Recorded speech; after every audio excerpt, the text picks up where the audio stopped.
नमस्कार। आज हम डिस्कस करेंगे इंपॉर्टेंट हिमाचल प्रदेश जीके के question. Important Himachal Pradesh GK के क्वेश्चन डिस्कस करेंगे। हर एक question exam point of view से इंपॉर्टेंट है और डेफिनेटली आने वाले एग्जाम्स में आपकी हेल्प करेगा, जैसे कि पहले भी करता रहा है। देखिए, ये HPRC के प्रीवियसली पूछे गए क्वेश्चन है। HPRC देखिए, इससे पहले जो है वो पेपर कंडक्ट करवा चुका है एक। जब HPSSC भंग हुआ था और HPRC बना था तो उसने एक पेपर जो था वो कंडक्ट करवाया था, जिसका रिजल्ट वगैरह सब आ गया था। तो उसी पेपर को हम डिस्कस कर रहे हैं। इससे पहले वाला जो पार्ट है मिशन एलाइड में ही, उसमें हमने 1 से 12 नंबर तक के क्वेश्चन डिस्कस कर लिए थे। आज 13 से लेकर आगे वाले क्वेश्चन डिस्कस करेंगे और हिमाचल जीके को जो है वो यहाँ पर कंप्लीट कर देंगे। हर एक क्वेश्चन जो है वो इंपॉर्टेंट है और एक पैटर्न समझ आ जाएगा और उससे हार्ड लेवल की तैयारी करने के लिए एक रास्ता दिख जाएगा कि किस तरह से हार्ड लेवल की तैयारी करनी है। क्वेश्चन नंबर 13 से डिस्कशन को स्टार्ट करते हैं। बोलते हैं every year the winter session of Himachal Pradesh assembly is held in. तो बोलते हैं कि हर साल हिमाचल प्रदेश में जो विधानसभा का शीतकालीन सत्र होता है वो कहाँ आयोजित किया जाता है। देखो, हिमाचल प्रदेश में जो विधानसभा है ना, वैसे तो हम पढ़ते हैं कि विधानसभा शिमला में है, परंतु विधानसभा जो था वो शिमला से धर्मशाला को भी जो था ट्रांसफर की गई थी। और हिमाचल की विधानसभा का जो विंटर सेशन है वो कहाँ पर होता है? विंटर सेशन जो है वो धर्मशाला में ही जो है वो आयोजित होता है। धर्मशाला में तपोवन बिल्डिंग है, तपोवन में ये सेशन जो है वो होता है। ऑप्शन ए जो है वो इसका सही आंसर हो जाएगा। अच्छा चलो ठीक है, तपोवन में जो है ये सेशन होता है। अब आप यहाँ से कुछ एक बातें इंपॉर्टेंट ध्यान रखेंगे जो कि सेशन के बारे में पूछी जाती हैं। अगर हम बात करते हैं कि टोटल किस तरह के कितने सेशन जो है वो होते हैं, तो टोटल सेशन जो है वो 3 तरह के सेशन जो है वो होते हैं। एक सेशन होता है बजट सेशन, एक सेशन होता है मॉनसून सेशन और एक सेशन होता है विंटर सेशन। ये जो बजट सेशन होता है ये मोस्टली फरवरी से मई के तक के जो महीने होते हैं उनके बीच में कंडक्ट करवा दिया जाता है। जब बजट आता है उसके ऊपर चर्चा होती है, ये वो वाला सेशन जो है वो होता है। मॉनसून सेशन मानसून के दौरान होता है, जुलाई से सितंबर के बीच में ये हो जाता है।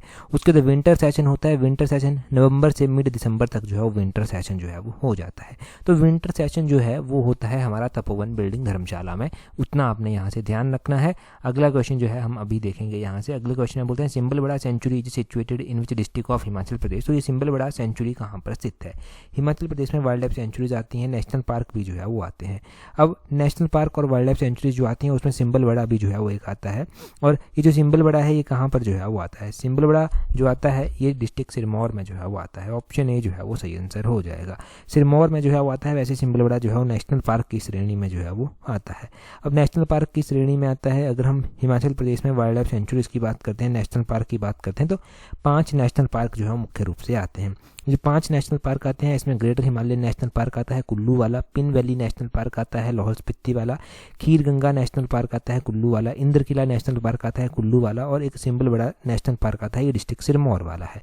ये पता हो गया आपको। अब देखो, आपने डिस्ट्रिक्ट सिरमौर में जो हमारे पास प्रोटेक्टेड एरिया है, मतलब वाइल्ड लाइफ सेंचुरीज हैं, वो भी आपने ध्यान रखना। डिस्ट्रिक्ट सिरमौर में हमारे पास कौन कौन सी प्रोटेक्टेड वाइल्ड लाइफ सेंचुरीज जो हैं वो आती हैं। डिस्ट्रिक्ट सिरमौर में मुख्य रूप से जो है वो एक चूड़धार वाइल्ड लाइफ सेंचुरी जो है वो आती है। चूड़धार के अलावा जो है वो यहाँ पर जो है वो एक Renuka ji wild life sanctuary भी जो है वो आती है। तो चूड़धार और रेणुका जी ये मुख्य वाइल्ड लाइफ सेंचुरी जो है वो डिस्ट्रिक्ट सिरमौर की जो है वो आती हैं। और यहाँ का जो एक नेशनल पार्क यहाँ पर जो आता है वो नेशनल पार्क भी आपने जान लिया। अब यहाँ पर कुल्लू भी दिया गया है। कुल्लू में जो हमारे पास ग्रेटर हिमालयन नेशनल पार्क आता है उसके बारे में आपको पता है। ग्रेटर हिमालयन जो नेशनल पार्क आता है उसके बारे में भी क्वेश्चन पूछ जाता है कि वो यूनेस्को की हेरिटेज लिस्ट में जो है वो शामिल किया गया है। उसको कब जो है वो यूनेस्को की हेरिटेज लिस्ट में जो था वो शामिल किया गया था। तो ग्रेटर हिमालयन की ध्यान रखनी है बात कि ये वर्ष 2014 में जो था वो ग्रेटर हिमालयन नेशनल पार्क को जो था वो ऐड किया गया था जो यूनेस्को की हेरिटेज लिस्ट है उसमें। चंबा में कोई भी स्पेसिफिक नेशनल पार्क नहीं है, कांगड़ा में कोई भी जो है वो स्पेसिफिक नेशनल पार्क नहीं है। अगला क्वेश्चन हम देखेंगे हमारे पास क्या पूछा गया है। अगले क्वेश्चन में बोलते हैं which of the following festival is celebrated in Himachal Pradesh to welcome the new year by paying tribute to Shashikar Apa the गॉडेस्ट of wealth. तो बोलते हैं कि हिमाचल प्रदेश में जो है वो धन की देवी शाशिकर आपा को श्रद्धांजलि अर्पित करने के लिए नए साल का जो स्वागत करने के लिए एक त्यौहार मनाया जाता है। वो कौन सा त्यौहार जो है वो यहाँ पर होता है? देखो, त्यौहार जो यहाँ पर मनाया जाता है हिमाचल प्रदेश में न्यू ईयर का वेलकम करने के लिए और शाशिकर आपा को जो है वो ट्राइब्यूट दिया जाता है, श्रद्धांजलि दी जाती है। ये फेस्टिवल जो है वो होता है हालदा फेस्टिवल। हालदा फेस्टिवल ध्यान रखना है। ये हालदा फेस्टिवल जो है वो लाहौल स्पीति का जो है वो फेमस फेस्टिवल जो है वो आता है। हालदा फेस्टिवल पूछा जाता है एग्जाम में कि कहाँ पर जो है वो मनाया जाता है, क्या इसके बारे में जो है वो और बातें पूछी जा सकती हैं। एक तो हालदा फेस्टिवल सिंपल पूछा जाएगा कि कहाँ पर मनाया जाता है, तो ये लाहौल स्पीति में जो है वो हालदा फेस्टिवल जो है वो मनाया जाता है। अब ये आपको पता चल गया कि किस देवी को ये ट्राइब्यूट देने के लिए होता है। तो एक शिष्कार आपा कर शाशिकार आपा कर जो है वो देवी हैं, इनको जो है ये ट्राइब्यूट दिया जाता है। तो गॉडेस ऑफ वेल्थ इनको मानते हैं for blessing prosperity and good harvest, मतलब समृद्धि के लिए और अच्छी फसल हो इसके लिए जो है वो उनको पूजा जाता है और ये फेस्टिवल भी मनाया जाता है। यहाँ पर जो है ये फेस्टिवल पत्तन वैली में मनाया जाता है, चंद्रा वैली में मुख्य रूप से मनाया जाता है। ये सारी लाहौल की वैली हैं, गहार में ये मनाया जाता है। वहाँ पर ये वहाँ की ही स्पेसिफिक जो है वो वैलीज आती हैं जहाँ पर ये मनाया जाता है। अब क्वेश्चन पूछने वाला एक और क्वेश्चन यहाँ से पूछता है कि ये फेस्टिवल मनाया कौन से महीने में जाता है। तो ये जो हालदा फेस्टिवल मनाया जाता है हिमाचल प्रदेश में, ये जनवरी के महीने में जो है वो मनाया जाता है। कौन से महीने में? जनवरी के महीने में स्पेसिफिक रूप से इसको मनाते हैं। यहाँ पर डुंगरी फेस्टिवल जो है वो दिया गया है, डुंगरी मेला दिया गया है। डुंगरी मेला जो है वो मनाली में होता है। डुंगरी माता हडिम्बा देवी माता को जो है वो बोलते हैं, जिनका पैगोडा आर्किटेक्ट स्टाइल का मंदिर वहाँ पर है। तो ये डुंगरी मेला जो है वो वहाँ पर मनाया जाता है और डुंगरी मेला जो है वो इम्पोर्टेंट मेला जो है वो वहाँ का है। अब डुंगरी हो गया मनाली कुल्लू का, फेयर भी वहाँ पर है। डुंगरी माता का मंदिर जो हडिम्बा माता के मंदिर के नाम से जाना जाता है वो भी वहाँ पर है। लोसर फेस्टिवल का आपको पता है कि लोसर फेस्टिवल जो है लाहौल स्पीति में भी, कुल्लू में भी मनाया जाता है, बाकी जगह भी मनाया जाता है। बुद्धिस्ट लोगों के द्वारा ये प्राइमरीली जो है वो मनाया जाता है। इंटरनेशनल हिमालयन फेस्टिवल, इसके बारे में हम स्पेसिफिक नहीं पढ़ते कुछ भी, जितना मैंने बताया उतना काफ़ी है याद रखने के लिए। अगला क्वेश्चन हम देखेंगे। नेक्स्ट क्वेश्चन में हमसे क्या पूछा गया है। नेक्स्ट क्वेश्चन में देखिए क्या पूछा गया है। बोलते हैं the Kangri language predominantly spoken in Kangra, Hamirpur, Bilaspur and Una district is a mixture of Punjabi and. तो बोलते हैं जो कांगड़ी भाषा है ये मुख्य रूप से कांगड़ा में भी बोली जाती है, हमीरपुर में भी बोली जाती है, बिलासपुर ऊना में भी बोली जाती है। और ये जो है वो किसका मिश्रण है? पंजाबी और किसका मिश्रण जो है ये है? तो पंजाबी का, और पंजाबी के साथ साथ ये जो है वो डोगरी भाषा का जो है वो मिश्रण है। पेपर में जब इस तरह का क्वेश्चन आप देखते हैं तो ये तो क्वेश्चन डेफिनेटली कंफ्यूज जो है वो बहुत ज़्यादा करते हैं। तो डोगरी भाषा का साथ में जो है ये मिश्रण है पंजाबी के साथ साथ। और आपने क्या ध्यान रखना है कि डोगरी लैंग्वेज जो है वो कहाँ पर बोली जाती है? डोगरी लैंग्वेज जो है वो जम्मू कश्मीर में जो है वो बोली जाती है। पहाड़ी हम हिमाचल प्रदेश में जो है वो बोलते हैं। और हिमाचल प्रदेश में जो पहाड़ी बोली जाती है उसकी लिपि क्या है? पहाड़ी की लिपि भी आपने ध्यान रखनी है, टांकरी जो है वो इसकी लिपि होती है। अब मैं यहाँ से हिमाचल जीके से आपको थोड़ा सा पॉलिटिक की ओर ले जाता हूँ। जो डोगरी भाषा है इसको जो है हमारे इंडियन कॉन्स्टिट्यूशन की जो 8th शेड्यूल आता है उसमें भी रखा गया है। तो क्वेश्चन पूछने वाला क्या क्वेश्चन पूछता है? क्वेश्चन पूछने वाला ये क्वेश्चन पूछता है कि ये जो डोगरी भाषा जो कि 8th शेड्यूल में आती है उसको किस कॉन्स्टिट्यूशनल अमेंडमेंट से जो था वो 8th शेड्यूल में ऐड किया गया था। तो 92nd कॉन्स्टिट्यूशनल अमेंडमेंट से जो था वो इसको ऐड किया गया था 8th शेड्यूल में। और 8th शेड्यूल में टोटल 22 लैंग्वेजेस जो हैं वो आती हैं, वो भी 8th शेड्यूल के बारे में ध्यान रखना है। हिमाचल में अलग अलग बोलियाँ बोली जाती हैं। ये जो अलग अलग बोलियाँ यहाँ पर बोली जाती हैं इसमें जो एंशियंट लोग हिमाचल की भाषा बोलते थे वो कोलारिया भाषा बोलते थे। मल्लाना के पीपल कनासी भाषा बोलते हैं। कुमारसेन, कोटगढ़, रामपुर के लोग कोची भाषा का इस्तेमाल करते हैं। जुब्बल, कोटखाई, रोहड़ू के लोग बैरबेरी भाषा। मंछद जो है वो मंछद और चिनाली स्वांगलास के द्वारा किन्नौर के 75% लोग जो है वो मंछद भाषा ही बोलते हैं। तिनन लैंग्वेज जो है वो चंद्रा वैली शिशुल एरिया में जो है वो बोली जाती है। तो ये हिमाचल की लैंग्वेजेस के बारे में स्पेसिफिक क्वेश्चन ध्यान रखना है। बाकी कांगड़ा की कांगड़ी के बारे में तो पता चल ही गया। अगला क्वेश्चन देखते हैं। बोलते हैं देयर आर डैश टोटल ग्राम पंचायत इन हिमाचल प्रदेश। तो हिमाचल प्रदेश में टोटल नंबर ऑफ ग्राम पंचायतें जो हैं वो कितनी हैं? अगर हिमाचल प्रदेश में ग्राम पंचायतों की बात करते हैं तो हमारे पास जो लिखित रूप में एक ऑफिशियल डाटा अवेलेबल है वो 3615 का डाटा जो है वो अवेलेबल है। ये 3615 का डाटा जो है वो कहाँ से और किस अकॉर्डिंग जो है वो अवेलेबल है? जैसे कि हमारे पास इकोनॉमिक सर्वे है 2024-25 का, उसके अकॉर्डिंग भी 3615 ही ग्राम पंचायतें जो है वो हिमाचल प्रदेश में हैं। 3615 ग्राम पंचायतें हिमाचल प्रदेश में हैं। हिमाचल प्रदेश में 12 जिला परिषद जो हैं वो आते हैं। 81 पंचायत समितियाँ जो हैं वो हिमाचल प्रदेश में आती हैं। तो ये पंचायतों का डाटा आपने ध्यान रखना है, कितनी ग्राम पंचायतें हैं, कितनी पंचायत समितियां हैं, कितने जिला परिषद हैं। और हिमाचल प्रदेश में जिलों का आपको पता है वो तो आसान सा डाटा है। तो अगर हम 2011 की जनगणना के अनुसार देख लें कि हिमाचल प्रदेश में गांव टोटल नंबर ऑफ विलेजेस जो हैं वो कितने आते हैं, तो हिमाचल प्रदेश में जो विलेजेस आते हैं, जो इनहेबिटेड विलेजेस आते हैं हिमाचल प्रदेश में, वो 17,882 जो है वो आते हैं। ये इनहेबिटेड विलेजेस जो है वो हिमाचल प्रदेश में जो है वो आते हैं। तो विलेजेस का डाटा, ये इनहेबिटेड विलेजेस का डाटा भी एग्जाम में क्लियर हो गया कि पूछा जाएगा। तो कैसे पूछा जाएगा? और हिमाचल प्रदेश में जो अनइनहेबिटेड विलेजेस आते हैं वो 2808 जो है वो आते हैं। 2808 अनइनहेबिटेड विलेजेस हिमाचल प्रदेश में आते हैं। इनहेबिटेड का पता चल गया, अनइनहेबिटेड का जो है ये भी पता चल गया। अगला क्वेश्चन देखिए। बोलते हैं which of the following temple in Himachal Pradesh is known as Dungri temple and is a cave temple. तो ये तो मैं बता भी रहा था डुंगरी माता के मंदिर के बारे में, डुंगरी मेले के बारे में आपको। ये हडिम्बा देवी मंदिर को जो है वो बोला जाता है। यहाँ पर हडिम्बा माता का मंदिर है, इसको डुंगरी माता का मंदिर भी बोला जाता है और हडिम्बा देवी को डुंगरी माता के नाम से भी जानते हैं। और इसके बारे में आपको पता होना चाहिए, पैगोडा आर्किटेक्ट स्टाइल में ये बना हुआ है। ये बहुत बार एग्जाम में क्वेश्चन पूछा गया है कि ये मंदिर किस आर्किटेक्ट स्टाइल में जो है वो बना हुआ है। तो ये पैगोडा आर्किटेक्ट स्टाइल में जो है वो मंदिर बना हुआ है। साथ में ही हिमाचल प्रदेश में जो पैगोडा आर्किटेक्ट स्टाइल में मंदिर बने हुए हैं, पैगोडा शैली में जो मंदिर बने हुए हैं, उन मंदिरों के बारे में जो है वो थोड़ा सा जान लेते हैं। इन मंदिरों के बारे में थोड़ा सा जान लेते हैं कि पैगोडा आर्किटेक्ट स्टाइल में कौन कौन से मंदिर बने हुए हैं। जैसे कि पराशर टेम्पल है हिमाचल में बना हुआ, मंडी का। हिमाचल प्रदेश में त्रिपुरा सुंदरी मंदिर है, ये डिस्ट्रिक्ट कुल्लू में ही आता है। हिमाचल प्रदेश में मनु टेम्पल है, हिमाचल प्रदेश में आदि ब्रह्मा टेम्पल है, हिमाचल प्रदेश में महेश्वर सुंगरा टेम्पल है। ये सारे मंदिर जो है ये हिमाचल प्रदेश में पैगोडा आर्किटेक्ट स्टाइल में स्पेसिफिक रूप से बने हुए हैं। तो ये पैगोडा स्टाइल के मंदिर आपको पता होने चाहिए। अच्छा, यहाँ पर बैजनाथ मंदिर जो है वो दिया गया है। बैजनाथ मंदिर जो है वो डिस्ट्रिक्ट कांगड़ा में जो है वो आता है। पराशर टेम्पल यहाँ पर दिया गया है। पराशर टेम्पल की अगर हम बात करते हैं तो पराशर टेम्पल ये जो है वो मंडी में जो है वो आता है। माता बजेश्वरी का मंदिर यहाँ पर दिया गया है, ये भी डिस्ट्रिक्ट कांगड़ा में ही जो है वो आता है। भगवान जो बैजनाथ जी का मंदिर है भगवान शिव को जो है डेडिकेटेड है। और पराशर टेम्पल ये मंडी का फेमस टेम्पल है और बजेश्वरी माता का मंदिर डिस्ट्रिक्ट कांगड़ा मेन में आता है। ये सब क्लियर होने के बाद अगला क्वेश्चन जो है वो देखते हैं हमारे पास क्या पूछा गया है। अगला क्वेश्चन डिस्कस करें उससे पहले देखिए, अगर आप तैयारी कर रहे हैं हिमाचल प्रदेश पब्लिक सर्विस कमीशन के अपकमिंग एग्जाम के लिए, आप राज्य चयन आयोग के अपकमिंग एग्जाम्स के लिए तैयारी कर रहे हैं, चाहे वो आपका टीजीटी का एग्जाम हो, चाहे वो आपका जेबीटी का एग्जाम हो या फिर आने वाले एग्जाम्स हो, तो आप हमारी कॉम्प्रिहेंसिव टेस्ट सीरीज को टाइमली ज्वाइन कर सकते हैं, जिसका लिंक नीचे डिस्क्रिप्शन बॉक्स कमेंट बॉक्स में दिया गया है। देखिए, कॉम्प्रिहेंसिव टेस्ट सीरीज को आप टाइमली ज्वाइन कर सकते हैं। यहाँ से आपको काफ़ी हेल्प जो है वो मिलने वाली है, क्योंकि टाइम को मैनेज करने में आपकी ये हेल्प करेगा, आपकी स्टडी को प्रॉपर शेप देने में, और साथ ही साथ में जो है वो किस तरह से कॉन्सेप्ट क्लियर करने हैं। पेपर में जो 2, 4, 5 नंबरों की कमी रह जाती है, उस कमी को कैसे दूर किया जाए, यहाँ से ये सब आपको सीखने को मिलेगा। डिपेंड आपके ऊपर करता है कि आप किस तरह से पढ़ेंगे, किस तरह से चीज़ों को समझेंगे और किस तरह से चीज़ों को नोट करेंगे, क्योंकि वो तो आपको ही करनी पड़ेगी, वो कोई और नहीं कर सकता आकर। तो नीचे डिस्क्रिप्शन बॉक्स कमेंट बॉक्स में जो लिंक दिए गए हैं वहाँ से टाइमली आप ज्वाइन कर लेना। स्लॉट 2 में हमने थोड़ी सी सीटें एक्सटेंड की थी, क्योंकि इसमें अच्छा खासा डिस्काउंट चल रहा था और कुछ एक एस्पिरेंट्स की रिक्वेस्ट थी कि कुछ दिनों के लिए इसको एक्सटेंड किया जाए, तो थोड़ी सी सीटें हमने एक्सटेंड की हैं, जल्दी से ज्वाइन कर लेना।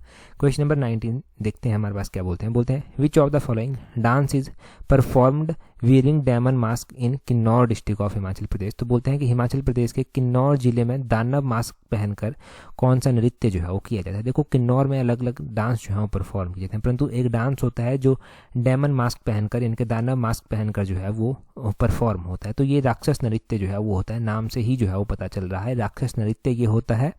ये जो राक्षस नृत्य है इसको डायमंड डांस भी बोलते हैं, डायमंड डांस भी बोलते हैं। ये 3, 5, 7, 9 लोगों के ग्रुप में जो है वो परफॉर्म जो है वो किया जाता है। अब देखो, हमारे पास जो अलग अलग डांसेस जो हैं वो परफॉर्म किए जाते हैं, जैसे कि यहाँ पर कयांग डांस दिया गया है। कयांग डांस भी किन्नौर में ही परफॉर्म जो है वो किया जाता है, ये किन्नौर का ही डांस है। और कयांग हो गया, बाक्यांग हो गया, बयांगचू हो गया, वो सारे किन्नौर के डांस है। यहाँ पर छनक दिया गया, तो छनक छम कर एक डांस परफॉर्म किया जाता है। ये जो छनक छम कर डांस परफॉर्म किया जाता है, ये लाहौल स्पीति में जो है वो परफॉर्म किया जाता है। तो छनक छम कहाँ का हुआ, ये लाहौल स्पीति का जो है वो डांस है। नाट्य तो आपको पता है कॉमनली सब जगह ही जो है वो परफॉर्म की जाती है। नाट्य में किन्नौरी नाट्य, कुल्वी नाट्य, सिरमौरी नाट्य हो गया, महासवी नाट्य हो गया, गद्दी नाट्य हो गया, वो अलग अलग टाइप की नाट्य जो है वो हिमाचल में परफॉर्म की जाती हैं।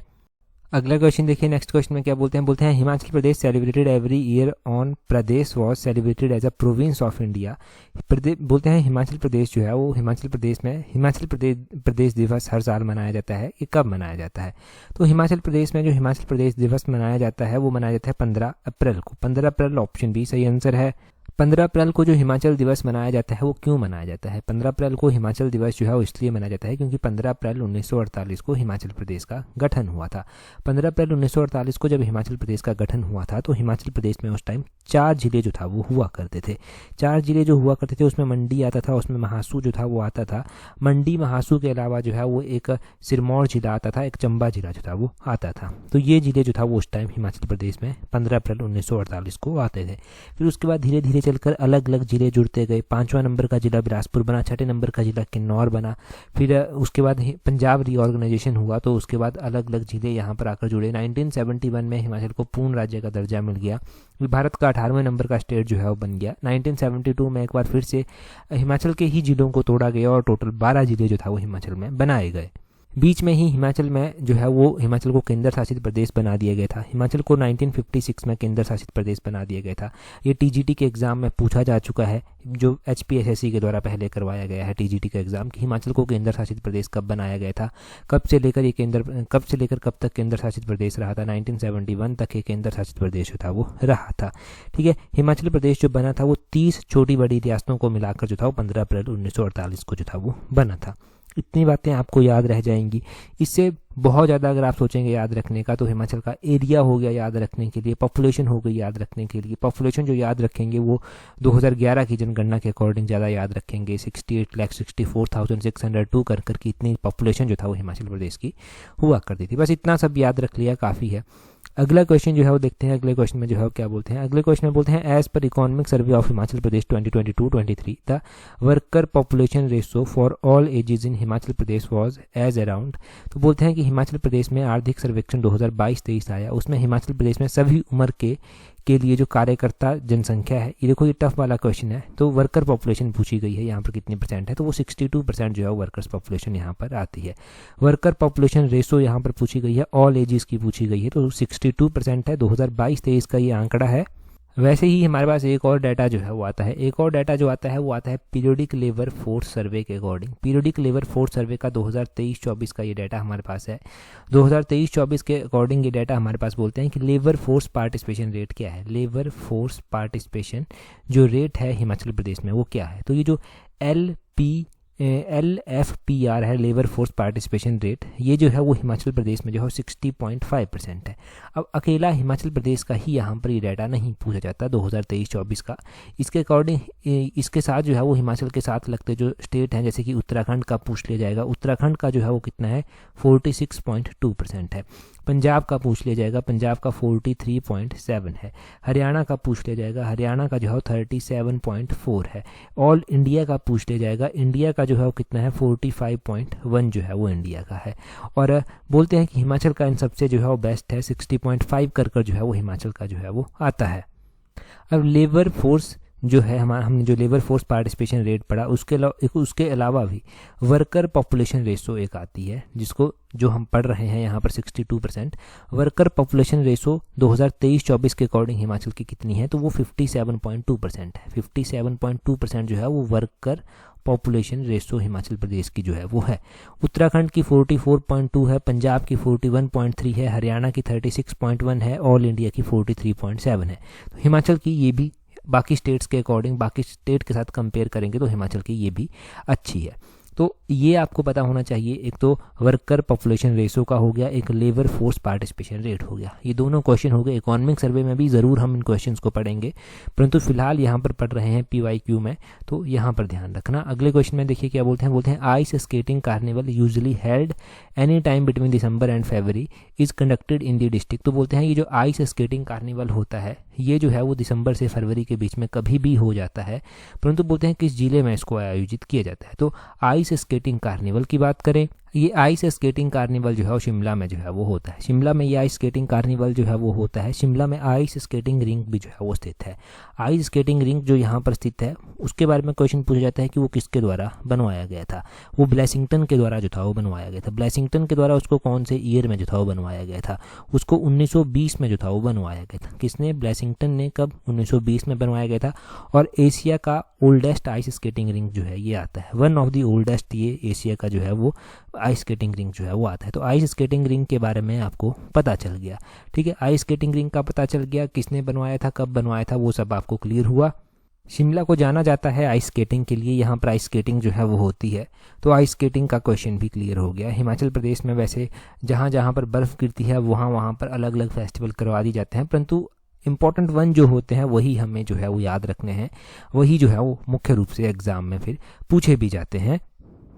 अगला क्वेश्चन देखेंगे हमारे पास नेक्स्ट क्वेश्चन में क्या पूछा गया है। नेक्स्ट क्वेश्चन में बोलते हैं in 2021-22 the agriculture and allied sector of Himachal Pradesh provide employment to around dash of its workforce. तो बोलते हैं कि 2021-22 में एग्रीकल्चर और उससे जुड़े हुए जो क्षेत्र हैं वो कितने % जनसंख्या को जो है वो रोज़गार जो है वो प्रोवाइड करवाते हैं। तो ये जो 2021-22 है, इसमें जो रोज़गार प्रोवाइड करवाते हैं लगभग 60% लोगों को जो है ये रोज़गार प्रोवाइड करवाते हैं। अभी हमारे पास जो एक और डाटा अवेलेबल है उसके अकॉर्डिंग एग्रीकल्चर और एलाइड एक्टिविटीज़ जो हिमाचल में है वो कितने लोगों को एम्प्लॉयमेंट जो है प्रोवाइड करवाती हैं। तो हिमाचल की लगभग 53.95% जो लोग हैं उनको जो है ये जो है वो एम्प्लॉयमेंट देती हैं। और अगर हम इंडिया में इसकी बात करते हैं कि इंडिया में जो एग्रीकल्चर और एलाइड एक्टिविटीज़ हैं वो कितने लोगों को रोज़गार देती हैं, तो वो लगभग 46.08% लोगों को जो है वो रोज़गार जो है वो देती हैं। और एग्रीकल्चर और एलाइड का अगर हम देखते हैं तो हिमाचल में जो है वो GVA यानी कि ग्रॉस वैल्यू एडिट में इसका कितना कंट्रीब्यूशन रहता है, तो 14.27% इसका कंट्रीब्यूशन रहता है। और इंडिया में कितना रहता है, इंडिया में जो है वो उसका 18.19% जो है वो रहता है। तो ये डाटा मैं कब का बता रहा हूँ आपको, ये इकोनॉमिक सर्वे 2024-25 के अकॉर्डिंग बता रहा हूँ। 2024-25 का जो इकोनॉमिक सर्वे है उसका सारा का सारा डाटा मैं आपको याद करवाता रहूँगा। उसके ऊपर हम टेस्ट सीरीज ग्रुप में अलग से एक टेस्ट सीरीज भी डिस्कस करेंगे ताकि अच्छे से चीज़ें आपको समझ आ जाएँ। तो वहाँ पर भी आप क्वेश्चन जो है वो देखेंगे, वीडियो एक्सप्लेनेशन भी उन क्वेश्चंस की मैं प्रोवाइड साथ में करवाऊँगा ताकि वीडियो एक्सप्लेनेशन से और भी चीज़ें आपकी क्लियर हो जाएँ। अगर टेस्ट सीरीज ज्वाइन की होगी तो वो सब चीज़ें आपको मिल जाएंगी, उनका प्रॉपर रिवीजन भी आप कर पाएंगे। अगले क्वेश्चन में बोलते हैं Rohtang pass a high altitude mountain pass near Manali is enveloped by. तब बोलते हैं रोहतांग दर्रा जो मनाली के पास ऊंचाई पहाड़ी पर स्थित है वो किससे घिरा हुआ है। रोहतांग दर्रे की अगर हम बात करते हैं तो ये पीर पंजाल रेंज से जो है वो घिरा हुआ है। कहाँ से, पीर पंजाल जो रेंज है उससे घिरा हुआ है। और Pir Panjal range of Himalaya, option C इसका सही आंसर है। रोहतांग, अब तो टनल भी निकल गई है। रोहतांग टनल की अगर हम बात करते हैं कि ये कितने किलोमीटर लंबी टनल आती है और इसको क्या नाम जो है वो दिया गया है, तो इसको अटल टनल का नाम जो है वो दिया गया है। अटल टनल का नाम इसको दिया गया है। और जब से ये टनल बनी है तब से जो लोग केलोंग की ओर जाते थे, मनाली से या फिर लद्दाख की ओर जाते थे, उनकी काफ़ी डिस्टेंस भी जो है वो कम हो गई है। इस टनल की जो लेंथ है टोटल वो 9.02 किलोमीटर जो है वो उसकी लेंथ जो है वो है। लगभग ये टनल जो है ना काफ़ी इंपॉर्टेंट है, पीर पंजाल रेंज में आती है और अराउंड 3980 मीटर एल्टीट्यूड पर जो है ये स्थित है। 3980 मीटर एल्टीट्यूड पर ये स्थित है। ये कुल्लू घाटी और लाहौल घाटी के बीच में जो है वो स्थित है। कुल्लू और लाहौल स्पीति के बीच में जो है ये टनल जो है वो स्थित है। तो इस टनल के बारे में भी क्लियर आपका यहाँ पर हो गया। रियो पारगिल दिया गया है, ये किन्नौर में है। दियो टिब्बा जो है वो यहाँ पर दिया गया है। दियो टिब्बा जो है वो कहाँ पर आता है, ये कुल्लू में जो है वो आता है। शिल्ला रेंज दी गई है। शिल्ला रेंज की अगर हम बात करें तो ये जो है वो किन्नौर में आती है। हिमाचल की सबसे हाईएस्ट रेंज जो है ये कही गई है। इसको हिमाचल प्रदेश की सबसे हाईएस्ट पीक जो है वो शिल्ला पीक को जो है वो बोलते हैं। शिल्ला पीक की ऊंचाई एग्जाम में बहुत बार पूछी जाती है, तो इसकी ऊंचाई आपने ध्यान रखनी है। लगभग 7025 मीटर इसकी ऊंचाई स्थित है, किन्नौर में स्थित है। लियो पारगिल की ऊंचाई लगभग 6791 मीटर जो है वो इसकी ऊंचाई जो है वो स्थित है। दियो टिब्बा लगभग 6001 मीटर पर जो है वो स्थित है। 6001 मीटर पर दियो टिब्बा जो है वो स्थित है। तो इतना यहाँ से क्लियर हो गया। यहाँ पर वैसे तो पीर पंजाल भी जो है वो दिया गया है। तो पीर पंजाल मुख्य रूप से जो है वो चंबा में पड़ता है और 5972 मीटर इसकी जो है वो रेंज आती है। 5972 आती है। चंबा में पीर पंजाल आता है, परंतु पीर पंजाल माउंटेन रेंज जो आती है उसमें रोहतांग पास भी जो है वो लाई करता है। कंफ्यूज मत हो जाना कहीं भी। अगला क्वेश्चन हम देखेंगे क्या बोलते हैं। अगले क्वेश्चन में बोलते हैं in 2021-22 agriculture and allied activities contributed about dash. यहाँ पर ग्रॉस वैल्यू एडिटेड होगा ऑफ हिमाचल प्रदेश। तो एग्रीकल्चर और अलाइड एक्टिविटीज़ कितना GVA में कंट्रीब्यूट करते हैं, तो वो 14% जो है वो करते हैं। ये 2021-22 का डाटा जो है वो हम पढ़ रहे हैं, यहाँ पर जो क्वेश्चन में पूछा गया है। परंतु GVA मैंने अभी थोड़ी देर पहले आपको एग्रीकल्चर और अलाइड एक्टिविटीज़ की 2024-25 के इकोनॉमिक सर्वे के अकॉर्डिंग बताई थी। 14.27% जो था वो मैंने आपको बताई थी। इंडिया के अकॉर्डिंग अगर हम देखें, इंडिया के अकॉर्डिंग वो कितनी है, तो वो 18.19% जो है वो इंडिया के अकॉर्डिंग जो है वो है। तो इंडिया के अकॉर्डिंग भी पता चल गई, हिमाचल के अकॉर्डिंग भी पता चल गई। इतना सब करने के बाद यहाँ पर 25 क्वेश्चन जो है वो हमारे हिमाचल जीके के कंप्लीट हुए। अब यहाँ पर पहला क्वेश्चन देखिए, एक क्वेश्चन है आपके लिए। क्वेश्चन देखिए, क्वेश्चन में बोलते हैं according to world bank the percentage of population below poverty line in Himachal Pradesh in 2011 was around. बोलते हैं वर्ल्ड बैंक के अनुसार 2011 में हिमाचल प्रदेश में गरीबी रेखा से नीचे की आबादी का प्रतिशत कितना है लगभग, वो आपको कमेंट कर अभी बताना है। टेलीग्राम पर अगर ज्वाइन नहीं किया तो टेलीग्राम पर ज्वाइन करने के लिए अपने टेलीग्राम से @allexam31 सर्च कर लेना। इस वीडियो में इतना ही था। That's all for today. Thank you very much for watching and listening it very patiently.